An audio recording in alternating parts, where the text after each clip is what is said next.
pessoal, vamos dar continuidade aqui aos nossos estudos sobre industrialização brasileira.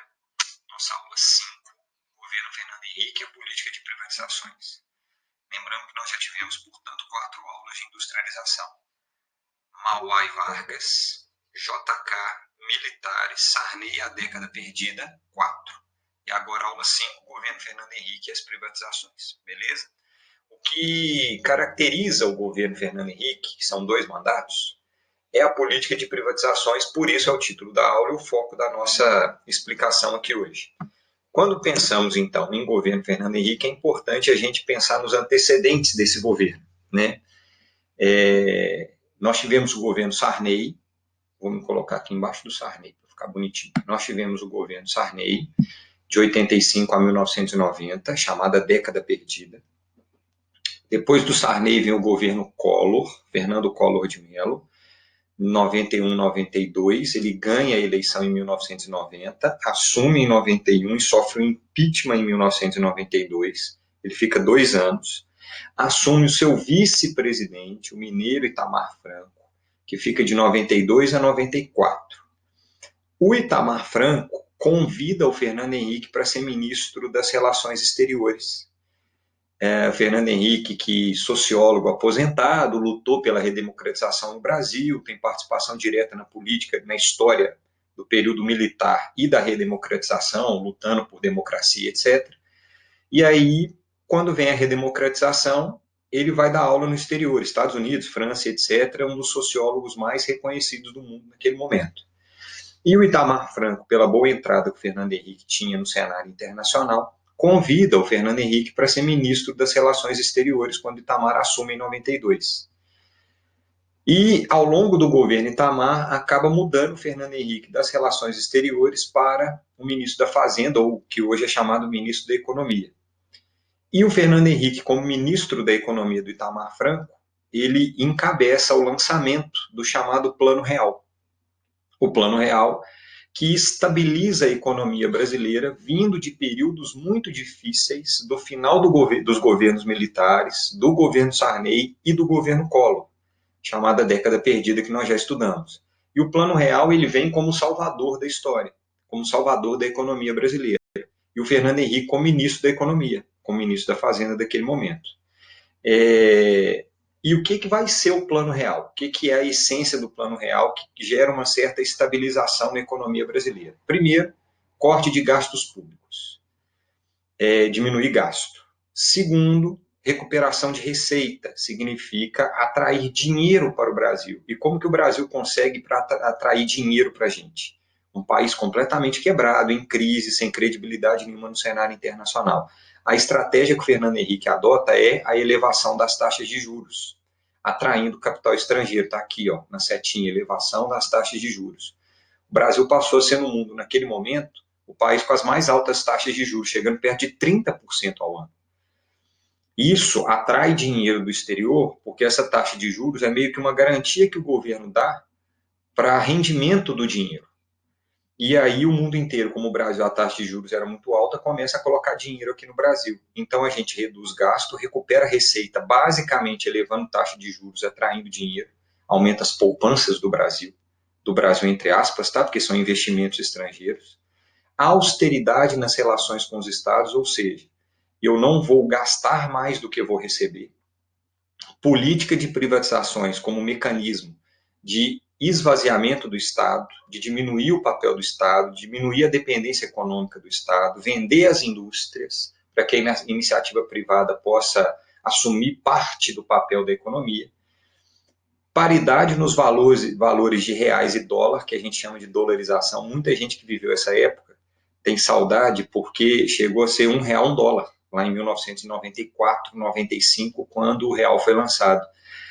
R$1 um dólar. Chegou a ser em 95, cerca de 80 centavos de real para um dólar. Então, se você quisesse comprar uma passagem para ir para o exterior que custasse $1.000, você pagaria R$800 nessa passagem. Que é essa paridade reais-dólar. Para alguns isso pode ser ótimo, mas para a economia brasileira, de modo geral, a macroeconomia, isso daí não foi tão bom. Tá? Eu já vou explicar o que é. E o controle da inflação. Então, a gente tem basicamente esse conjunto de medidas que caracterizam o Plano Real. diminuir gastos, recuperar receita, atraindo capital externo. Privatizar para diminuir o papel do Estado na economia, para ter menos gastos com indústrias estatais. Dolariza para fortalecer a moeda e, com isso, controla a inflação. A gente consegue sair de uma inflação de mais de 1.000% ao ano para uma inflação perto de 10% ao ano. O Fernando Henrique, como ministro da Economia, do Plano Real, que de fato estabiliza a economia, é a moeda mais duradoura da história do Brasil, é o real. Foi lançado dia 1º de julho de 1994. O Fernando Henrique, com esse modelo aqui do Plano Real, ele ganha popularidade, se candidata à presidência da República, ganha em primeiro turno, a gente vai ver a eleição aqui, e é o primeiro presidente na história do Brasil a democraticamente cumprir 2 mandatos. Ele cria a reeleição em 97, não podia ter, ele cria a reeleição, ele ganha, fica 2 mandatos, depois vem o Lula com mais 2 mandatos. São os 2 presidentes que democraticamente mais ficaram tempo no governo. Porque teve o Vargas, por exemplo, que por meio de ditadura ficou no governo. Tem a monarquia, que ficou no governo, mas em termos democráticos, em um país republicano democrático, Fernando Henrique e Lula são os presidentes que mais ficaram tempo no poder, 8 anos. Todo mundo entendeu? Então, Fernando Henrique, ele é responsável, junto com Itamar Franco, por estabilizar a economia brasileira, lançando o Plano Real. Tranquilo? E aí, em função do Plano Real, o Fernando Henrique Cardoso ganha popularidade e ganha a eleição de 1994 e vira presidente da República. Aí, feliz aqui embaixo. Ó. Ele era mais novinho do que está aqui quando ele ganhou a eleição. Aqui está o gráfico do resultado da eleição de 94. O Fernando Henrique Cardoso começa com 16 e termina com 55,22, ele ganha no primeiro turno. Tem o Lula, que começa com 42 e termina com quase 40%. Tem o Leonel Brizola, que termina em torno ali de 1,2%, e tem o Orestes Quercia, de São Paulo, que termina ali perto de... o Brizola, na verdade, termina com 2% e o Orestes Quercia termina com 1,2%. Mas o Fernando Henrique ganha a eleição. Era quase impossível ele perder a eleição em função da estabilidade econômica e a popularidade que ele consegue com o Plano Real.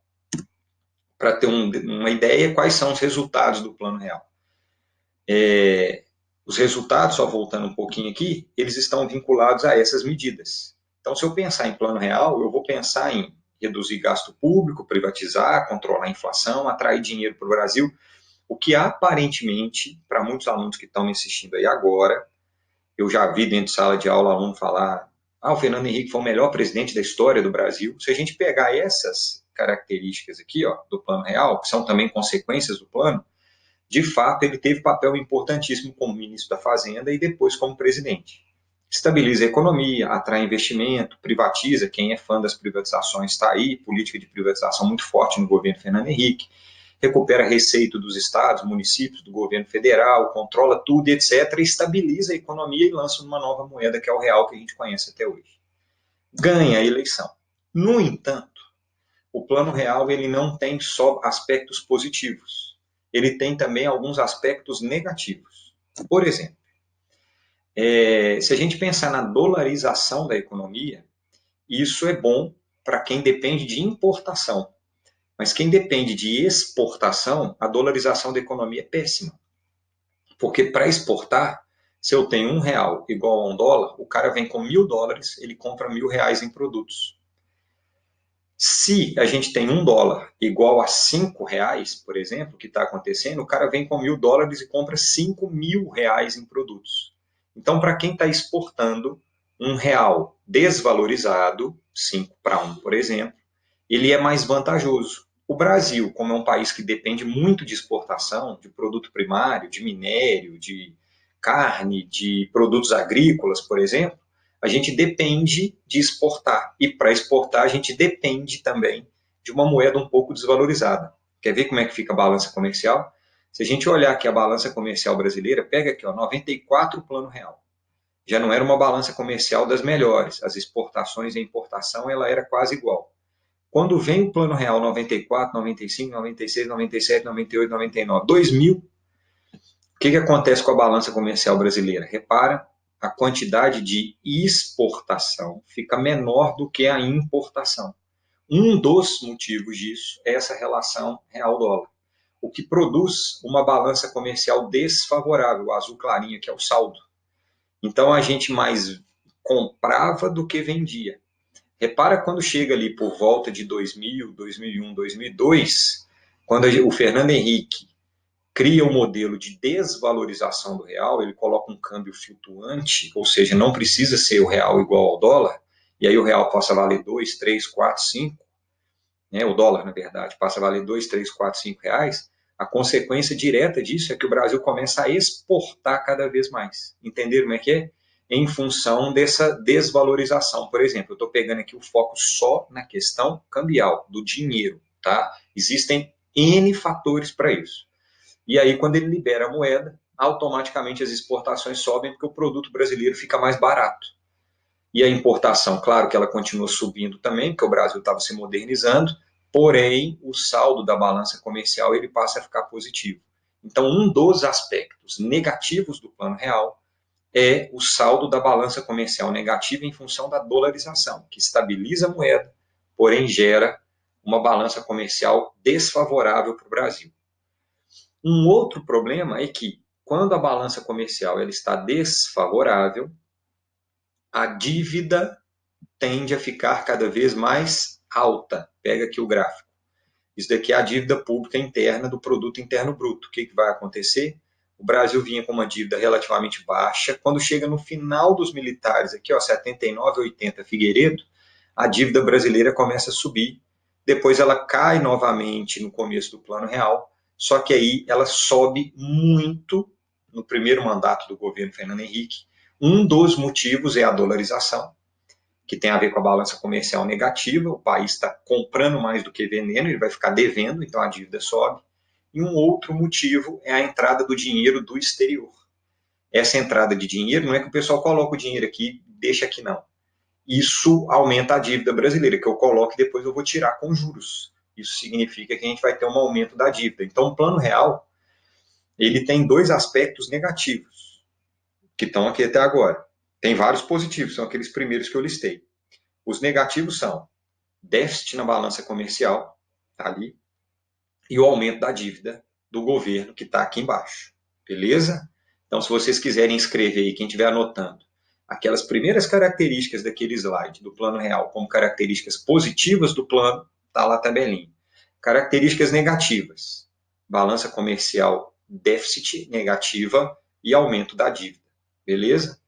Além disso, o Plano Real ele cria a política de privatizações.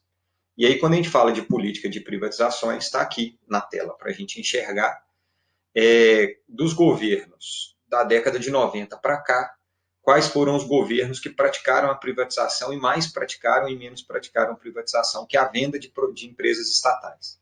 A gente vai reparar que no governo Collor e Itamar Franco, nós temos um aumento da quantidade de empresas privatizadas, e não só privatizado, tá, galera? Aqui nesse gráfico entra privatização e abertura de capital, porque privatizar é você vender a indústria. Eu tenho uma indústria, Petrobras, e eu resolvo vender 100% dela, eu estou privatizando. Outra coisa é você abrir o capital e tornar a empresa de capital misto, que é quando o Estado mantém o controle, mais de 50% das ações, e ele vende a outra parte das ações no mercado.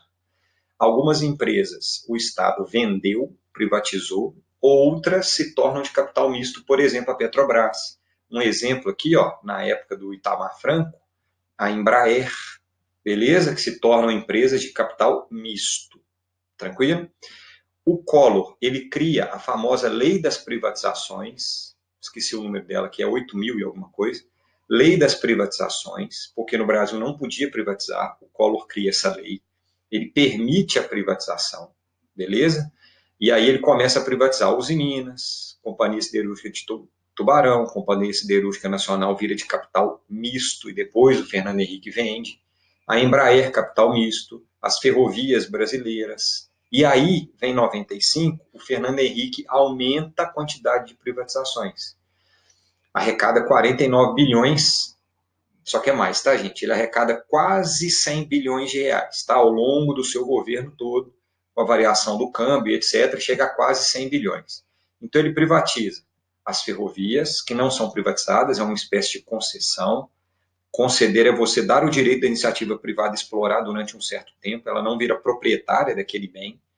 A Vale do Rio Doce, que eu vou dar exemplo aqui, a Telebrás, a Petrobras viram ações, capital aberto, e depois vem novamente a Vale com a abertura de capital e nova rodada de privatização. Quando vem o governo Lula, a gente tem uma redução drástica nas privatizações. O governo Lula ele mais concede do que privatiza, principalmente rodovias. Ele concede o direito da iniciativa privada explorar, mas as rodovias continuam sendo do Estado brasileiro. E a Dilma, com 57 milhões, também muito mais caracterizada por concessões. Então, a gente pode dividir aqui em dois grupos. Collor, Itamar e Fernando Henrique por privatizar e por tornar as empresas de capital misto, ou privatiza ou vira capital misto, e Lula e Dilma muito mais por concessões, sobretudo dos meios de transporte, aeroportos, portos, rodovias, algumas ferrovias e etc. Então, o Fernando Henrique ele é conhecido como presidente das privatizações, como uma característica do Plano Real de diminuir o papel do Estado na economia. O Fernando Henrique é chamado também de presidente neoliberal em função disso. Diminuir o Estado na economia e entregar grande parte da economia para a iniciativa privada. Beleza? Só que aí, quando a gente fala em privatizações, é engraçado, porque infelizmente a gente não está na aula presencial, porque falar de privatizações é quase uma questão religiosa. É curioso isso. Por que questão religiosa? Porque tem gente que defende as privatizações como se estivesse defendendo uma questão religiosa. E tem gente que é contra como se estivesse defendendo uma outra questão religiosa, como se fossem duas religiões debatendo. Eu tenho uma verdade, você tem a sua verdade e acabou. Aqui eu estou colocando os prós e os contras. Claro que tem muito aluno que vai assistir isso e vai falar assim, mas tem muito mais pró do que contra, tem muito mais contra do que pró. Para não pender para um lado ou para o outro, eu tentei colocar 3 de cada lado, beleza? Cada um vai, se quiser continuar suas pesquisas, e vai acreditar e vai seguir sua linha de acordo com aquilo que tem como verdade. Eu torço para que vocês não tenham nada como verdade aqui, para que vocês estejam abertos a entender os prós e os contras. Bom, prós das privatizações. Primeiro, desburocratização. Significa que os processos vão ficar muito mais ágeis. Eu dei o exemplo aqui que não precisa abrir edital de licitação para demorar, para contratar e etc. Uma empresa privada ela é menos burocrática. Então ela tem que contratar, ela vê qual é o menor valor e contrata e pronto, acabou aquele que vai ser mais vantajoso para ela, economicamente, etc. Então a empresa privada ela tem mais agilidade no mercado, que a gente chama de desburocratização. Independência política, uma das grandes críticas às empresas estatais é que os cargos viram cargos políticos, de entrega de favores políticos. O presidente da Petrobras, para dar um exemplo, ele é cargo político, ele é indicado pelo presidente da República. Quando a Vale do Rio Doce ela era estatal, depois virou Vale privada, era a mesma coisa.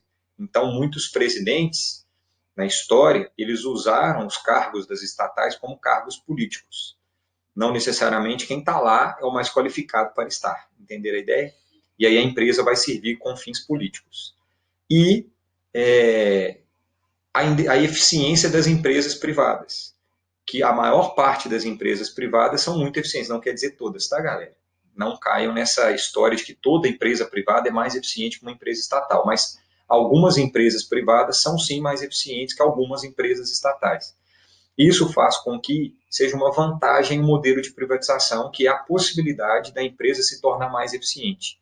Por exemplo, a Vale, depois que ela foi privatizada, ela se tornou muito mais eficiente, produziu muito mais minério, ganhou valor de mercado. Eu vou dar esse exemplo aqui, inclusive, que é a ideia da eficiência. Então, quem basicamente defende a privatização fala da desburocratização, da agilidade, da independência política e da eficiência, aumento de produtividade, ganho de mercado, ganho de capital e etc. Quais são os aspectos que são contra as privatizações? Vou ficar aqui do lado. Contra as privatizações. Primeiro é o desemprego. Isso de fato acontece. Todo modelo de privatização em qualquer lugar do mundo, que começa no neoliberalismo com a Margaret Thatcher na Inglaterra na década de 80, e depois espalha pela Europa, Estados Unidos, América Latina, com essa onda de privatizações da década de 80 e década de 90 que o Brasil está nela, uma das principais consequências é o desemprego. Porque uma das críticas que muita gente faz às empresas estatais é elas serem cabides de emprego. Ou seja, muita gente está lá recebendo dinheiro sem fazer nada. E aí, quando essa empresa é privatizada, uma das primeiras coisas que acontecem são as demissões. E essas demissões acontecem tanto de forma justificada, você não produz nada e recebe, então eu vou te dispensar, ou eu vou mandar embora para reduzir custo da empresa porque eu quero gerar lucro. E a empresa estatal ela não tem como obrigação gerar lucro. Então, aqui, ó, uma das primeiras soluções para reequilibrar as contas normalmente é gerar programas de demissão. Isso aconteceu em todas as privatizações do mundo, tá? Não é só no Brasil, não. Depois, se vocês quiserem pegar o gráfico, eu acho que eu não coloquei aqui, que é o gráfico de desemprego no Brasil, é só digitar no Google. Gráfico de desemprego no Brasil. Vão perceber que na época do Fernando Henrique o gráfico de desemprego dá um salto, tá? Um dos motivos é isso aqui, ó, são as privatizações. Segunda crítica é a perda de soberania nacional ou a redução da soberania, porque quando você privatiza a Vale, você está privatizando o minério, que é o subsolo.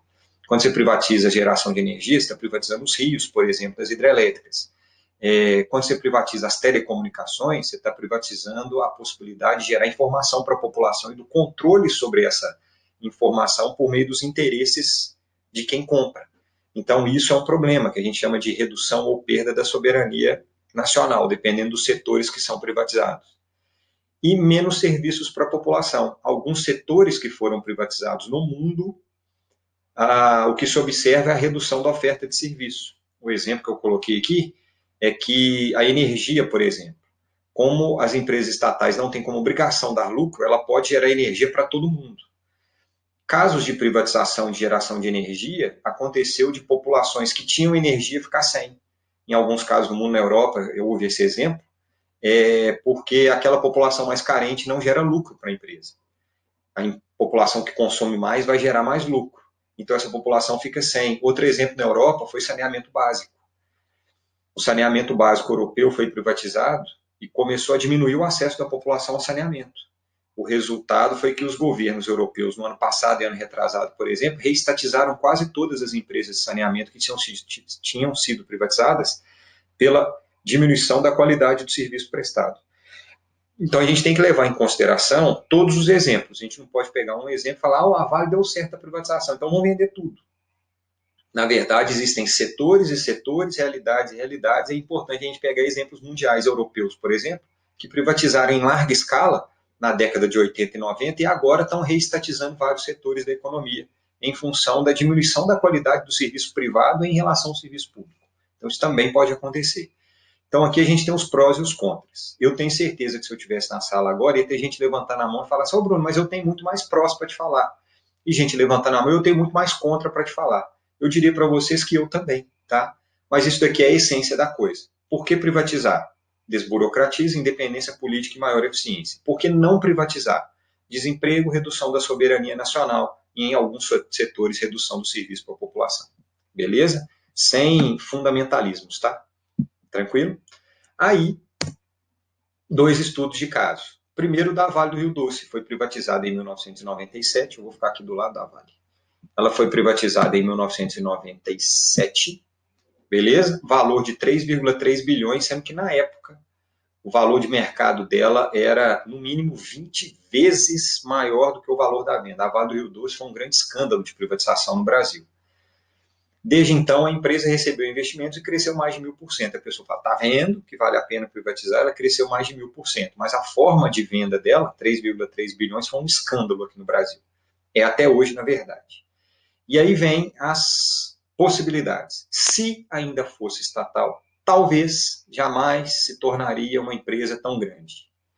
O se e o talvez, eles estão marcados aqui, galera, é porque na história não existe se nem talvez, tá? Se ela não tivesse sido privatizada, como ela estaria hoje? Ninguém consegue falar, porque ela foi privatizada. De fato, ela cresceu muito depois da privatização. Então, isso é vantajoso para quem é a favor da privatização. Só que se ainda fosse estatal, talvez seria menos irresponsável, como foi em 2 episódios, para resumir muito, o desastre de Mariana em 2015, causado pela Samarco, que é da Vale, e o de Brumadinho em janeiro de 2019, causado pela Vale, talvez não teriam ocorrido. Porque as empresas estatais, como elas têm menos dependência do lucro do que a empresa privada, a empresa estatal não seria tão... pensaria tanto em dinheiro assim, tá? Para não usar outra expressão. E aí, nesse contexto aqui, a gente tem 2 talvez e 2 se. Talvez ela não seria tão grande se fosse estatal e talvez ela não teria tantos desastres e crimes como aconteceram recentemente se ela fosse estatal. Entender a ideia? Então tem um lado positivo, mas tem um lado negativo na mesma história. E um outro exemplo são as telecomunicações. A venda da Telebrás em 98, que era necessário esperar 2 a 3 anos para se conseguir uma linha de telefone fixa, que chegava a custar até R$ 1.000. A gente ter telefone fixo na década de 80 e início dos anos 90 era luxo, tá? Quase ninguém tinha, não. Tinha gente que alugava, quem tinha dinheiro, ao invés de comprar apartamento, comprava telefone. Era patrimônio. E aí vende a Telebrás e começa a crescer o acesso da população às telecomunicações. Chega a internet, barateamento das telecomunicações. Em 97, para ter uma ideia, o Brasil tinha 17 milhões de linhas fixas e 4,5 milhões de celulares. Quase nada, tá? Quase nada. Num universo de população lá em 97, que chegava em torno de 180 milhões de habitantes, era quase ninguém. Hoje, estamos com dado aqui de 2019, são 36 milhões de linhas fixas, que elas estão caindo, tá? Em 2018 era 41 milhões, em 2019 36 milhões de linhas fixas, porém um crescimento do número de celulares ativos no Brasil, que são 230 milhões de linhas ativas de celular. Eu vi dado até chegando em 280 milhões de celulares ativos. Só que aí eu vi a contradição disso, parece que são 280 milhões de celulares vendidos, com 230 milhões de celulares ativos no Brasil.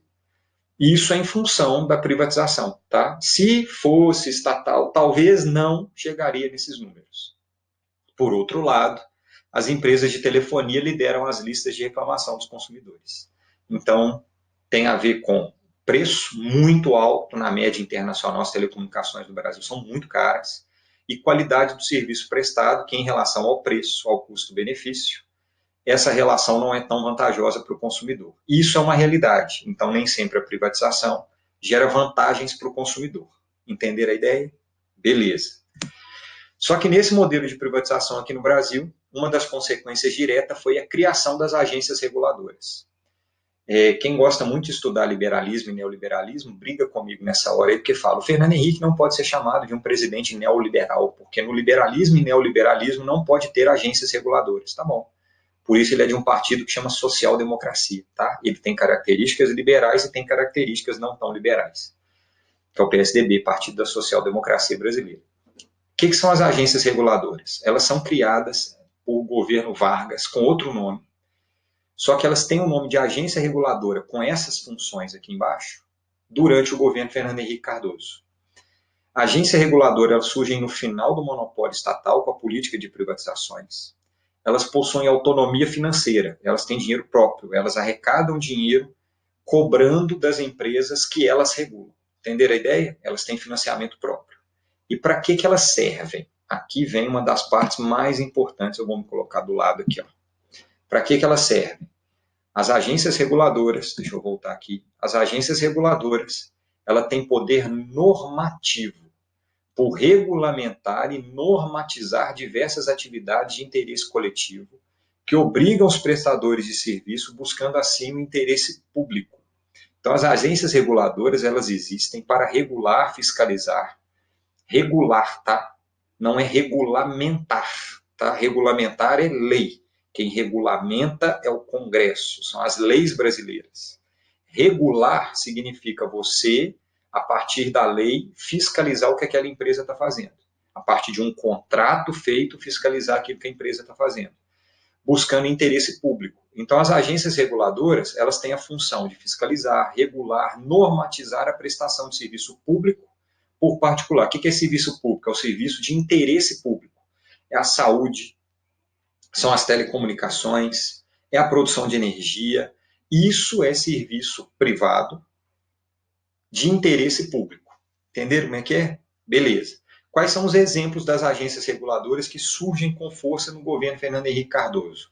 A ANEEL, que é a Agência Nacional de Energia Elétrica, a ANTT, que é de Transportes Terrestres, a ANCINE, que é a Agência Nacional do Cinema, a ANP, que é a do petróleo, a ANS, que é a da saúde suplementar, que são os planos de saúde, e a Anvisa, que é a de vigilância sanitária. Essas são talvez as mais famosas, mas existem várias agências reguladoras no Brasil, cujo objetivo é regular a prestação de serviço da iniciativa privada das empresas que eram estatais e foram privatizadas especialmente, que é o fim do monopólio estatal, de forma que essas empresas prestem serviço para a população, que são serviços de interesse público, ou seja, serviços que teoricamente garantem um mínimo de qualidade de vida para a população, a energia, o transporte, o petróleo, a saúde, a questão sanitária.